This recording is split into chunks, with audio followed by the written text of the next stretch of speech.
It's 67 words long, it's 100 years old, and it changed the course of history for the Middle East and the Jewish people. The Balfour Declaration, the expression of the British government's support for a Jewish home in Palestine, was sent by British Foreign Secretary Arthur Balfour to the second Lord Rothschild. I'm here in Buckinghamshire at Waddesdon Manor to speak with the fourth Lord Rothschild about the Balfour Declaration, what it means for Britain, for the Jewish people and the Rothschild family. The Foreign Office, November the 2nd, 1917. Dear Lord Rothschild, I have much pleasure in conveying to you, on behalf of His Majesty's Government, the following declaration of sympathy with Jewish Zionist aspirations, which has been submitted to and approved by the Cabinet. So it's possibly the most famous letter in modern Jewish history, and it begins with 3 words: Dear Lord Rothschild. Why was it that this letter was sent by the Foreign Secretary to your great-uncle Walter? It's an interesting question because he was really interested in ornithology, although he became interested in Zionism. I think the reason was this, that it was primarily a movement from Eastern Europe, but they didn't clarify who was in charge of that movement. And in addition, it was, after all, in Great Britain. So they felt that the Rothschild family should be the one to whom it was addressed. And Walter was Lord Rothschild, and he was a Zionist. And those really are the background reasons. So Walter received the Balfour Declaration, and I have a copy here. And I wonder if I could possibly ask you to read it for us. Yes, indeed. Yeah. I'm going to put on my spectacles to make sure I read it accurately. His Majesty's Government view with favour the establishment of Palestine as a national home for the Jewish people, and will use their best endeavours to facilitate the achievement of this object, it being clearly understood that nothing shall be done which may prejudice the civil and religious rights of existing non-Jewish communities in Palestine, or the rights and political status enjoyed by Jews in any other country. I should be grateful if you would bring this declaration to the knowledge of the Zionist Federation.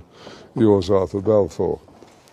And here it is, the Balfour Declaration. What do you feel when you see it here? I genuinely feel it's one of the most extraordinary moments in the history of the Jewish people. If you think it took 3,000 years to get to this, and then you say, how did this miracle happen? It's the most incredible piece of opportunism. And of course, the Rothschild family then as now filled 2 roles, because it wasn't just a leader of diaspora Jewry, it also played a very significant role in the early years of the establishment of the pioneer communities in Israel as well. I just want to revisit for a moment your cousin Dorothy, who you mentioned. Who at an extraordinarily young age, still in her teens, played such a critical role as a go-between and a facilitator for Chaim Weizmann. Can you say a little bit about that? Well, she married my cousin Jimmy when she was 17. So this is your cousin Dorothy, Dolly. Yep, Mrs. James de Rothschild. And from her teenage years onwards, she was a major supporter of Israel, wasn't she? Major supporter. I mean, she worshipped her husband, who'd been deeply committed, son of Baron Edmore. It was due to him, I think, that she became interested. But once she became interested, she became passionately interested. After his death, she became even more committed. She just wanted to carry out his wishes and what he cared deeply about.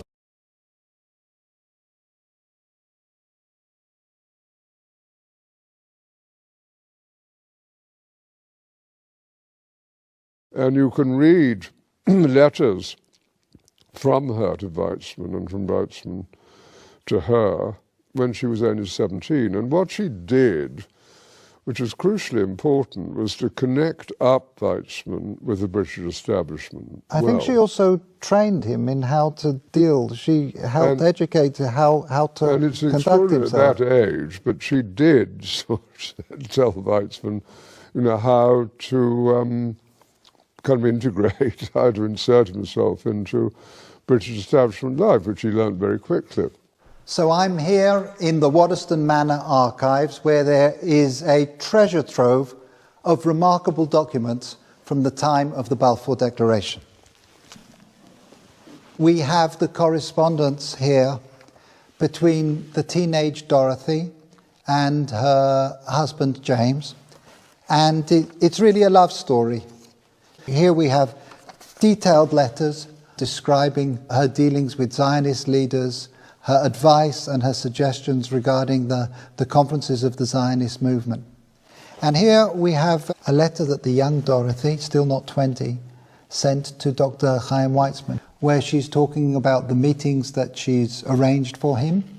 And as we've heard, she was helpful in training and preparing him to enter into the highest echelons of British society to advance the cause of the Zionist movement.